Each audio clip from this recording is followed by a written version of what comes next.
Este podcast pertenece a la red Podcast SN.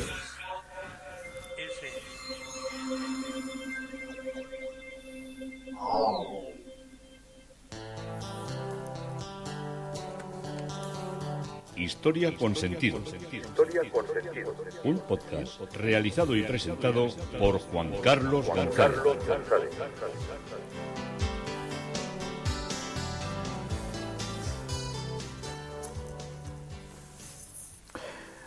Un saludo a cuantas personas se acercan a través de las redes sociales, de Facebook, de Twitter, de mi página web Historia con Sentido y de la red de Podcast SM. Yo soy Juan Carlos González y un día más encantado de poderos acercar otro episodio de la historia. Hoy el tema propuesto es la modernidad necesaria. Continuamos recorriendo el siglo XIX. Uno a veces no sale de su asombro. Yo siempre pensaba, cuando se acercan las fiestas de San Isidro y ves a los castizos y a las castizas vestidos de chulapos y de chulapas bailar un chotis con ese ritmo cadencial, siempre pensaba que era algo propio de Madrid, una invención de como si fuera el agua, azucarillos y aguardiente, que era una cosa típica de Madrid, pues también estaba el chotis. Y resulta que el chotis era un invento francés, que nos lo apropiamos nosotros y lo hicimos nuestro. De igual manera, el otro día, cuando estaba preparando todas estas reflexiones y todos estos podcasts que hago muchas veces tienes que preparar para aquilatar fechas, porque tampoco puedes hablar así de generalidades sin poner las fechas y los datos un poco exactos. Y estaba mirando cuando circuló el primer ferrocarril en nuestro territorio. Y resulta que el primer ferrocarril que tuvimos como país no estaba en lo que era la península ibérica. Estaba en Cuba. Cuando no fue mi sorpresa que veo que el primer ferrocarril era el que iba de La Habana a Güines. Cuba entonces era provincia de España, española, y se le considera el primer ferrocarril de España. Y fue el primer ferrocarril iberoamericano que comenzó a funcionar el 19 de noviembre de 1837 con la inauguración de la línea entre La Habana y Bejucal, en la actual República de Cuba. Como os digo, entonces era una provincia de nuestro país. Y claro, cuando uno va viendo todas estas cosas, le pasa un poco que dices, bueno, resulta que al final nos creemos que somos muy, que estamos a lo primero de muchas cosas, pero no lo estamos tanto. Volvemos otra vez con este título de la modernidad necesaria a enfocar lo que son los años centrales del siglo XIX. El periodo de tiempo que va desde la Segunda Guerra Carlista, que empezó en 1845, hasta la Revolución Gloriosa de 1868. Un periodo muy interesante también, con una serie de pasos, de situaciones que nos llevaron a la modernidad. Por eso le he titulado La modernidad necesaria. Cuando el pretendiente conocido como Carlos VI no es de la línea de los carlistas, no es elegido para ser esposo de Isabel II y por tanto hubiera sido un rey en paz, es cuando estalló la Segunda Guerra Carlista. La Segunda Guerra Carlista es considerado como un conflicto menor dentro del carlismo y algunos historiadores no lo contemplan como una guerra exacta. La contienda está constituida por una serie de enfrentamientos dispersos concentrados sobre todo en Cataluña y en parte de Levante. En 1845, Carlos María Isidro, el pretendiente carlista, abdica en su hijo mayor, el conde de Montemolín, y como hemos dicho, denominado Carlos VI, que es el que va siguiente, evidentemente, a Carlos V en esa línea que ellos definen, que tiene que ser así. Ante el nuevo matrimonio real, al margen del carlismo, se alzan las primeras guerrillas carlistas en Cataluña. En esta guerra intermitente, que adquirirá el nombre dels matinars, en castellano los mañaneros, o también algunos lo traducen como los madrugadores, procedencia simbólica de los agricultores que trabajan de sol a sol. En Castilla y en Navarra el movimiento fracasa, mientras que en Cataluña el movimiento se hace fuerte con guerrilleros como el llamado el Ros de Eroles y el canónigo Tristani, conocido como Mosén Benet, que llegó a tomar Solsona y Cervera, cobrando incluso tributos para su partida de guerrilleros. En 1847 son fusilados el Ros de Eroles y Mosén Benet, pero la guerra se recrudece con el brigadier Castells, que entra desde Francia con una tropa de 200 soldados, y con el general Rafael Tristani Perera, que vivió de 1814 a 1899, quien dirigió una brigada de 3.000 soldados que mantendría en Cataluña hasta mayo de 1849, en que vuelve a Francia. El más benemérito de los generales carlistas, que era Ramón Cabrera, en 1848, sin creer en las posibilidades de victoria, pero siguiendo las órdenes del nuevo pretendiente Carlos VI, deja su exilio, organiza la guerrilla en las montañas de Cataluña y se coloca al frente de las partidas de Cataluña, Aragón y Valencia. Derrotado, se exilia de nuevo a Francia en abril de 1849, siendo confinado en Marsella, y desde allí marchó a Inglaterra, donde el 29 de mayo de 1850 contrajo matrimonio con Marianne Catherine Richards, de credo anglicano y heredera de una de las mayores fortunas inglesas, los Richards, abogados y comerciantes. Para hacer frente a la guerrilla catalana y pacificar la zona, es enviado por parte de Madrid el general La Concha. Entre 1847 y 1848 el País Vasco se subleva. Fernández de Córdoba, general liberal, practica allí una política de atracción y de conciliación, consiguiendo el paso al ejército liberal de varios mandos carlistas. En 1849 se producen los desastres carlistas. Cabrera es incluso herido y cree que la única manera de subir el ánimo a las tropas carlistas es que Carlos VI entre en el país. Al intentarlo es detenido por la policía francesa y, expulsado de Francia, vuelve a Inglaterra. En 1850 la Segunda Guerra Carlista está acabada y el general Concha, marqués de Duero, entra triunfante en Barcelona. El Marqués de Duero, los que sois o me oís o conocéis Madrid, es esa estatua que está cuando uno va a coger María de Molina para ir hacia el aeropuerto, en el subterráneo, ese señor que está montado encima de un caballo. Por la otra parte está la calle Abascal, pues ese que está ahí en plan marcial con un enorme caballo, ese es el general La Concha, el Marqués de Duero. En 1860 se produce la última intentona. El general Ortega, capitán general de las Baleares, proyecta y provoca la conocida Ortegada. Al frente está Jaime Ortega y Olleta.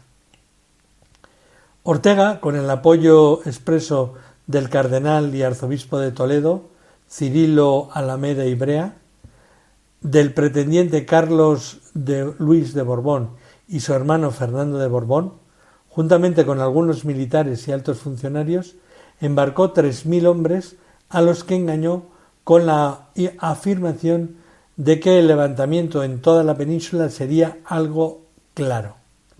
Ramón Cabrera no compartía la acción.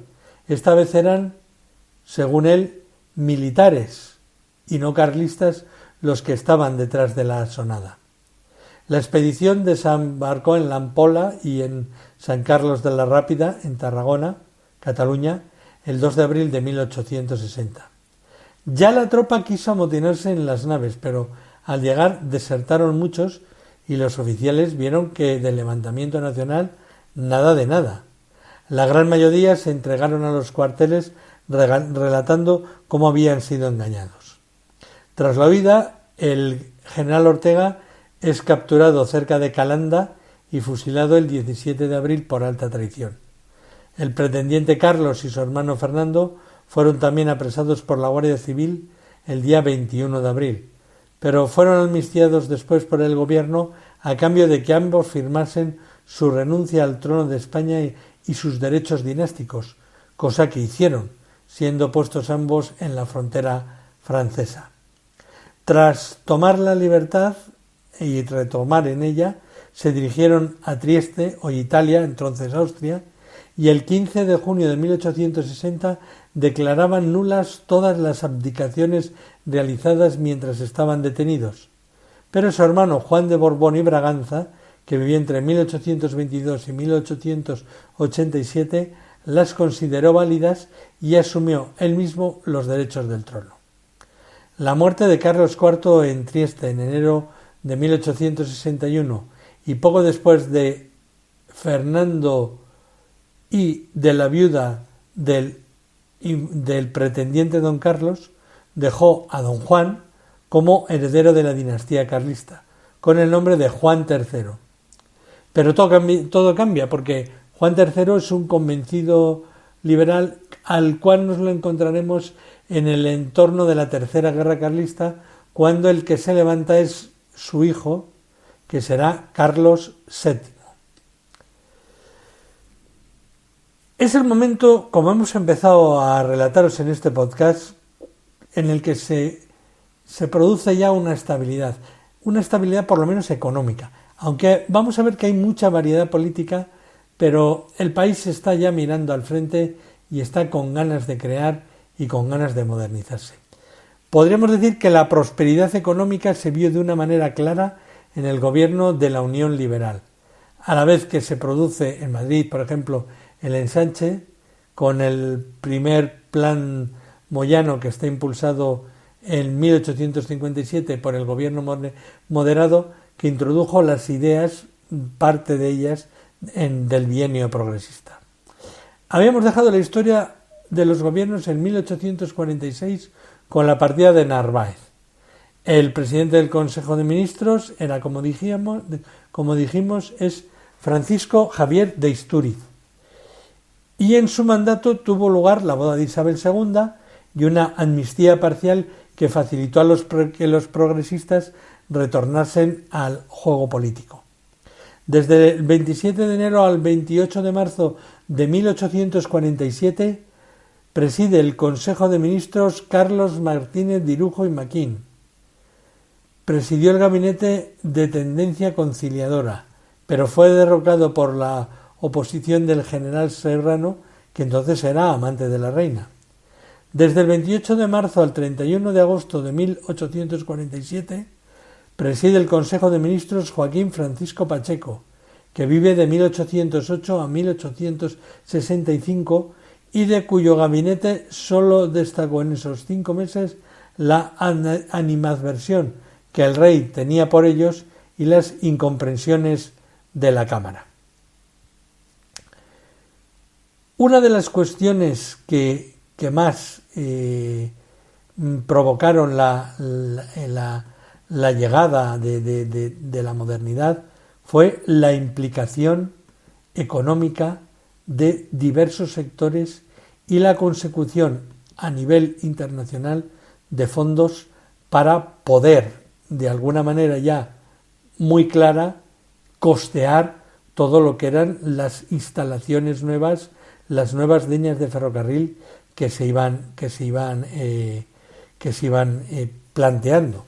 Pero seguimos con los gobiernos, porque muchas veces todas estas realidades económicas estaban también mezcladas con los gobiernos que se iban cruzando y con los planes que hacían para mejorar el país.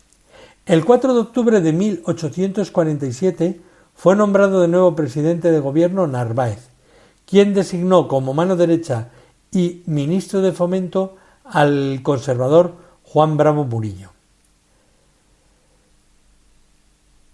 El nuevo gobierno fue en principio estable hasta la Revolución de 1848 a nivel europeo, con la realidad de la Revolución Industrial protagonizada por el movimiento obrero y la burguesía más liberal, que provocó insurrecciones en el interior de la península duramente reprimidas, y además se produjo la ruptura diplomática con Gran Bretaña al considerarla partícipe e instigadora de los movimientos carlistas en la guerra de los matiners, descrita como segunda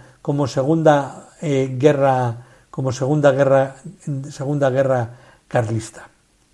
Bien, el nuevo gobierno fue en principio, como os he dicho, estable, pero Narváez actuó como un auténtico dictador, enfrentándose a la reina, al rey consorte, a los liberales, a los absolutistas, y la situación de enfrentamiento duró hasta el 10 de enero de 1851, cuando se vio obligado a dimitir para ser sustituido ya esta vez por Bravo Murillo. Ya en el poder, Bravo Murillo trató de apaciguar los enfrentamientos con la Santa Sede que venían desde la desamortización de Mendizábal.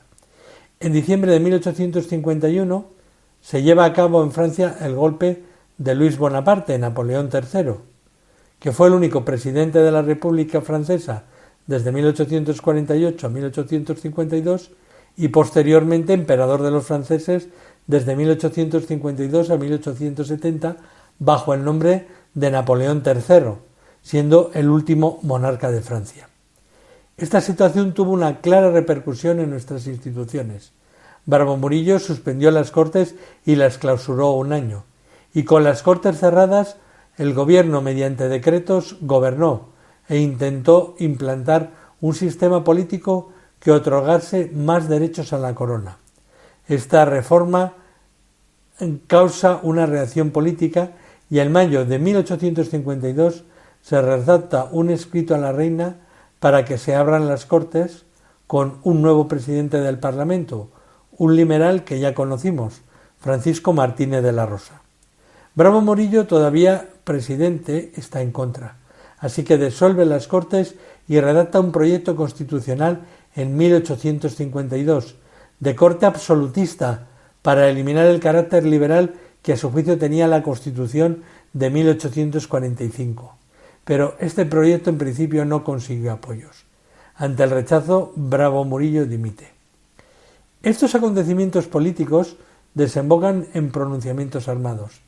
En 1854 se produce en Zaragoza un lanzamiento que es reprimido, y este levantamiento estaba organizado por militares adeptos al Partido Democrático. Se acercaron posiciones de este momento entre los moderados de Ramón María Narváez y los moderados puritanos de Joaquín Antonio Pacheco y Antonio Río Rosas, juntamente, por la otra parte, con los progresistas, encabezados todavía por Baldomero Espartero y Salustiano Olózaga.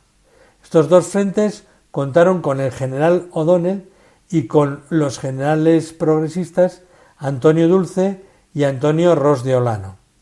Estos militares tenían como objetivo que dimitiera el gobierno del conde de San Luis, que era Luis José Sartorius, y el levantamiento se da en Vicálvaro, en Madrid, y se le conocerá como la Vicalvarada.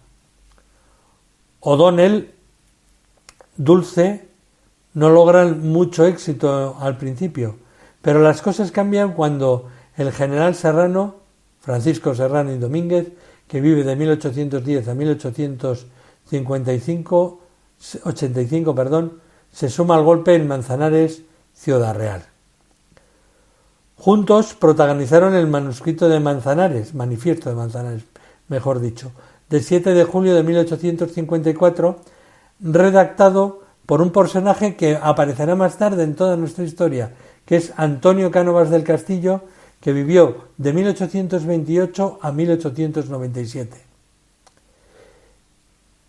Este manifiesto de Manzanés también va firmado por O'Donnell, y esto provocó un gran cambio político y alzamientos en Barcelona, Valladolid y Valencia, hasta que el gabinete del gobierno dimite y se crea una junta de gobierno en Madrid que obliga a la reina a nombrar un nuevo gobierno.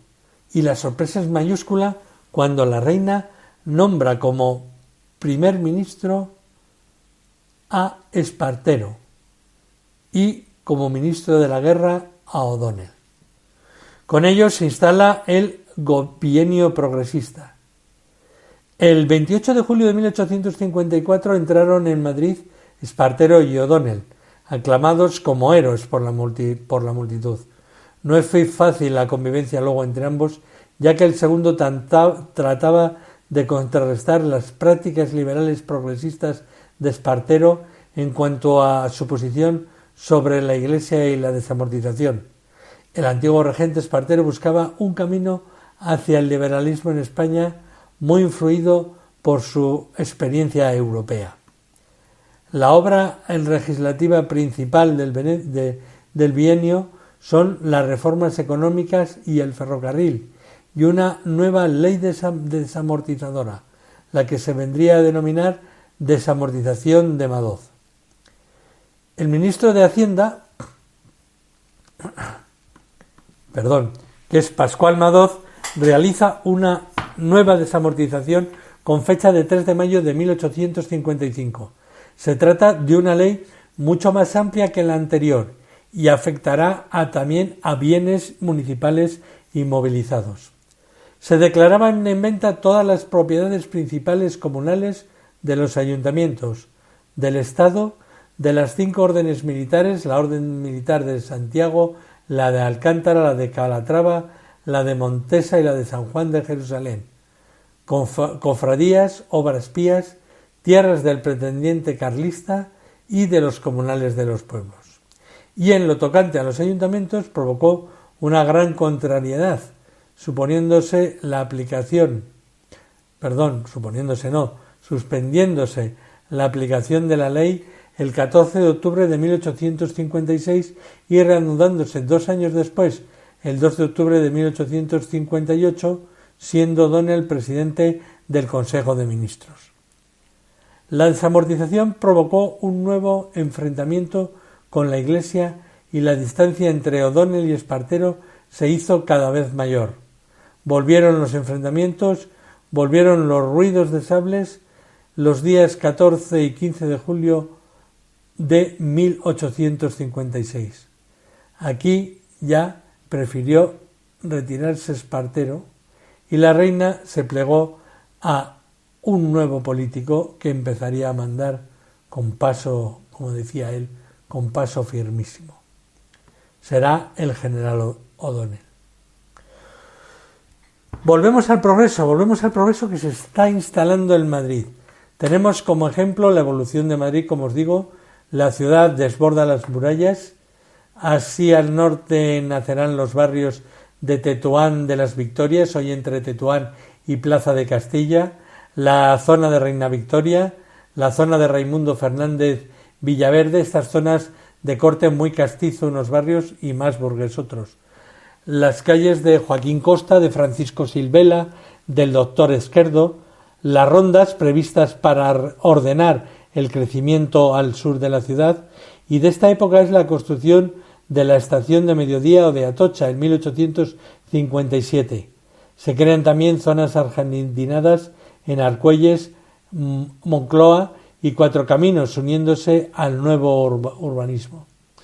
El marqués de Salamanca, el gran banquero, proyecta todo un barrio de clase alta, burguesa, imitando al París del Segundo Imperio. Es el barrio de Salamanca, y este será el barrio de las levitas, de las chisteras, de los sombreros de copa, el tan recurrente en el romanticismo o como exponente del romanticismo madrileño. Serán los momentos de las zarzuelas como Doña Francisquita o Luisa Fernanda.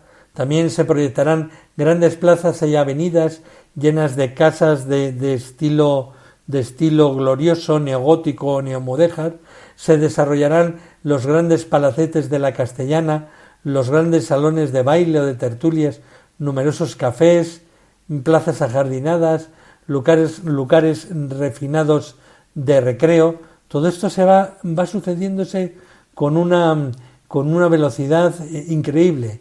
Es el esplendor de la ópera, del teatro, de los conciertos y recitales. La cultura se asocia mucho a la literatura, pero sobre todo a la poesía. Las calles de Madrid se llenan de oficinas bancarias y financieras. De igual modo se multiplican los comercios también por todos los enclaves. El agua potable llega a los hogares de clase media y a las calles de los barrios populares, todo ello a partir de la construcción en 1558 del canal de Isabel II. Pero donde se notó el desarrollo fue en los más de 3.000 kilómetros de ferrocarril construidos en 5 años con capital extranjero. Eso también hizo que el endeudamiento extranjero aumentase de un modo increíble.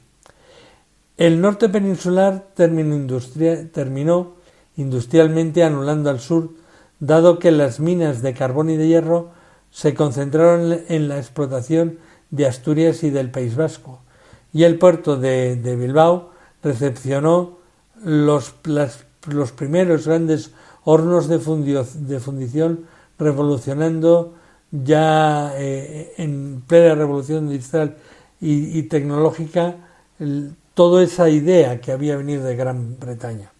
La bolsa revivió con su gran momento de esplendor. En el género lírico estaba sonando la zarzuela, resurge con Alfonso Barbieri, que estrena el famoso y nunca poco valorado Barberillo de Lavapiés en 1863, renacen las tertulias en el Madrid de los cafés, en los foros, en los toros manda cúchares y toda España baila al son de un nuevo ritmo, el chotis, traído de Francia, pero inmediatamente adscrito al folclore madrileño. La época de la Unión Liberal es un periodo que, hay que decirlo, por lo anterior citado, muy brillante. Nos habíamos quedado con la vuelta de O'Donnell, que en su llegada restauró la Constitución de 1845, con un acta liberal en la que trataba de atraerse a los sectores liberales. Las luchas entre las distintas facciones de moderados y de los liberales, y dentro incluso de ellos mismos, continuaron a pesar de todo. Todo cambiará rápidamente. Se suceden los presidentes O'Donnell, Narváez, Francisco Armero, Francisco Javier Istúriz, nuevamente O'Donnell. El 30 de junio de 1858, O'Donnell formó el gobierno de la Unión Liberal, que es otro que va a continuar con todo lo que son los avances importantes que estamos viendo. Este gabinete de la Unión Liberal duró 4 años y medio, siendo el periodo de tiempo más estable políticamente. El fracaso final de la Unión Liberal tendrá también la disolución del régimen, el desgaste de las fuerzas más viejas y tradicionales y la aparición de nuevas fuerzas políticas capaces de articular un régimen distinto son las causas. Los moderados seguían agarrados a los viejos principios del liberalismo doctrinario, pero ya sin personajes de peso ni ideales, y la Unión Liberal solo tenía un programa vacío. El progresismo está anclado en los mismos principios de las Cortes de Cádiz: libertad, soberanía del pueblo y milicia nacional, y ya todo esto sonaba a tópicos. La corona siempre tuvo simpatía por los moderados, que se identificaban más con la monarquía, pero la unión de estos con la corona empujó a la revolución a los sectores opuestos. Isabel II, frívola e indiferente, careció de visión. Desde 1863 creció el descontento, llegó la hora en que los ciudadanos y los intelectuales buscaron entre los elementos más progresistas y antiisabelinos la solución del país. La represión de las manifestaciones de estudiantes fueron desmedidas y llegaron al punto álgido en la noche de San Daniel del 10 de abril de 1865, con un desenlace terrible de 9 muertos y más de 100 heridos en los alrededores de la Universidad Central, en la calle San Bernardo, donde está el metro noviciado.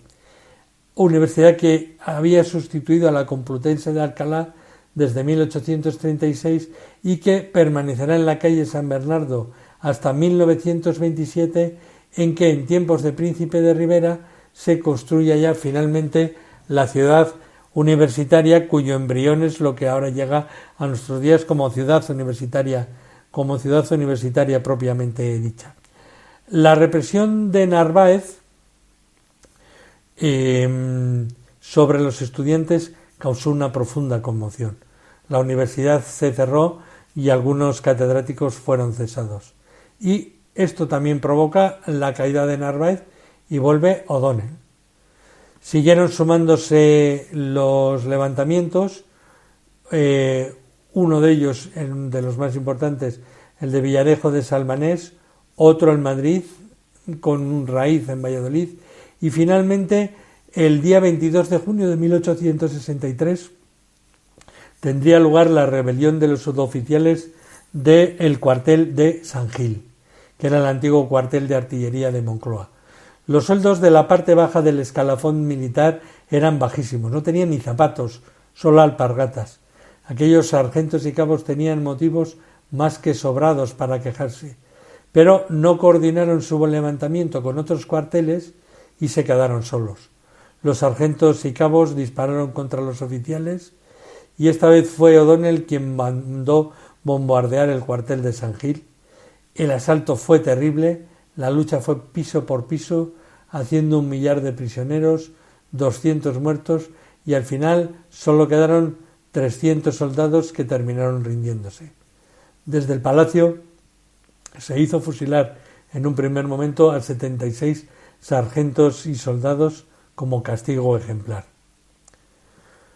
Los distintos gobiernos de esta época, entre 1857-58 al 68, se vincularon a la serie de países de reconocido prestigio internacional, sobre todo a Francia e Inglaterra.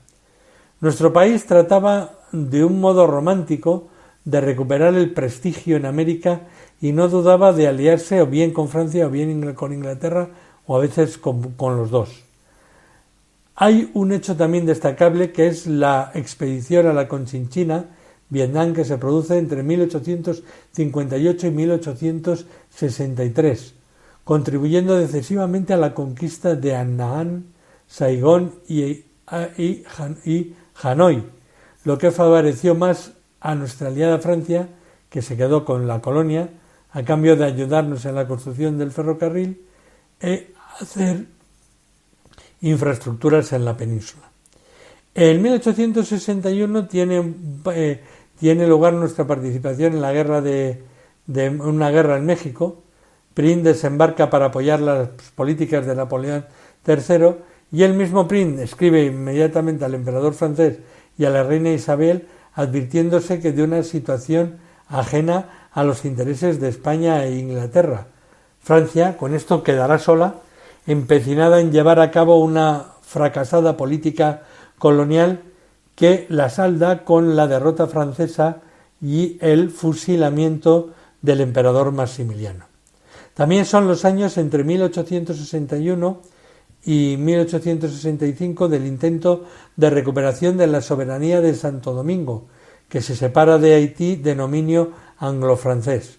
Y entre a los años 61 y 65, como os digo, se produce una conflagración con la pérdida final de la colonia. La guerra hispano-sudamericana fue una guerra naval entre nuestro Estado y Chile, contra Perú, contra Bolivia y contra Ecuador, y que terminará con el bombardeo de Callao, desastroso esfuerzo para nuestro país. Ya veis, metidos en 100 guerras. Guerra de África o Primera Guerra de Marruecos, que tiene lugar entre 1859 y 1860. Guerra corta de 4 meses que supuso el control desde Ceuta a Melilla, así como las Islas Chafarinas, los peñones de Alucemas y de Vélez de la Gomera, y también se le compensa a nuestro país con un trozo que sería Sidi Ifni. Después de la sublevación en el cuartel de San Gil, de 1866, el 22 de junio, O'Donnell se retiró, agotado de la vida política, y el 10 de julio le sustituyó Narváez, que conmutó las penas no ejecutadas de los sublevados, pero mantuvo el rigor autoritario con expulsiones y también cesó a las cátedras que tenían en la Universidad los republicanos. Asimismo, se reforzó el orden público y la censura, lo que provocó todavía un mayor hastío. A la muerte de Narváez le sucedió el autoritario Luis Gómez Bravo, que vivió entre 1811 y 1871, pero la revolución estaba fraguada y el fin de la monarquía se acercó el 19 de septiembre con la gloriosa, al grito de abajo los Borbones y viva España con honra. Isabel II se marcha al exilio y se inicia el sexenio democrático. Un país que venía del antiguo régimen, tuvo 2 guerras carlistas hasta el momento, entró en la modernidad y cambió de régimen político. La modernidad era necesaria. Esto es Historia con Sentido, yo soy Juan Carlos González y un día más encantado de haberoslo podido contar.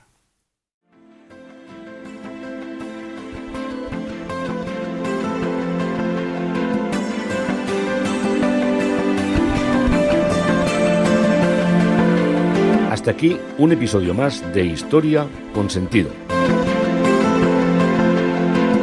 El podcast que te habla de historias de la historia, sucesos, eventos, como si el ayer fuera hoy.